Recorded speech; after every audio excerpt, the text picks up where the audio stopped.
একটা লেবার পায় 1500 টাকা, আমাকে দিচ্ছেন 800 টাকা, 850 টাকা। দ্রব্যমূল্যের ঊর্ধ্বগতিতে চারিদিকে যখন নাভিশ্বাস, তখন একজন কোচ ও ক্যাম্প কমান্ডারকে চলতে হয় দিনে 800 টাকা মজুরিতে। দেশের ক্রীড়াঙ্গন যাদের হাত ধরে স্বয়ংসম্পূর্ণ হবে, তাদের কণ্ঠেই ঝরছে হতাশা পারিশ্রমিক নিয়ে।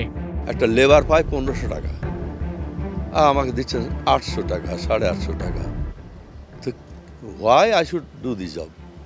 আমি কেন করবো? আমি মাটি কাটি গিয়ে আমি এখন বয়স হয়ে গেছে, এখন আমার সম্মান আসে বিদায়, ডাকছে এই বিদায়। দেশের ক্রিকেট নিয়ে ভাবার মানুষের আকাল নেই। ফুটবলটাও তো একদিন ঠিকই ঘুরে দাঁড়ালো। কেবল সাতটাতে ঘুমিয়ে পড়ল সাঁতারুরা। তাদের দিকে মুখ তুলে কে তাকাবে? ওখানে সব থাকতেও যেন কিছুই নেই। ক্রিকেটের জন্য সব লোক পাগল, কিন্তু আমাদের এখানে খেলা হলে দর্শক থাকে না। এখানে একটা ছেলে চাকরির জন্য হাওমাও করে, তারা খাওয়াবে কি? একটা প্লেয়ার যদি আসে গরিব শ্রেণী থেকে, তারা চিন্তা করে আমি যদি সাঁতার কেটে লাইফটা কাটাই, কিন্তু আমার লাইফটার দামটা কোথায়?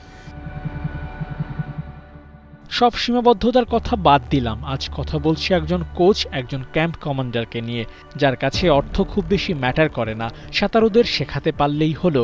গোলাম মোস্তফা নিজে বিহাইন্ড দ্য সিনে থাকেন, দায়িত্বের বাইরে গিয়ে চেষ্টা করেন যদি আরেকটু শেখানো যায়। আমরা কি বলতে পারি যে সাঁতারে হাহাকার চলছে, অর্থাভাব চলছে? এটা তো অর্থাভাব তো আপনি আমার দিয়েই তো বুঝতেন।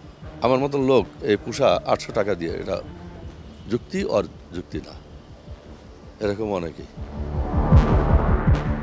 ক্রিকেটের মতো সাফল্য নেই ফুটবলের মতো জনপ্রিয়তা। আছে চেষ্টা, এগিয়ে যাওয়ার চেষ্টা। গোলাম মোস্তফাদের এই নিরলস পরিশ্রমের দাম কি কখনোই মিলবে না?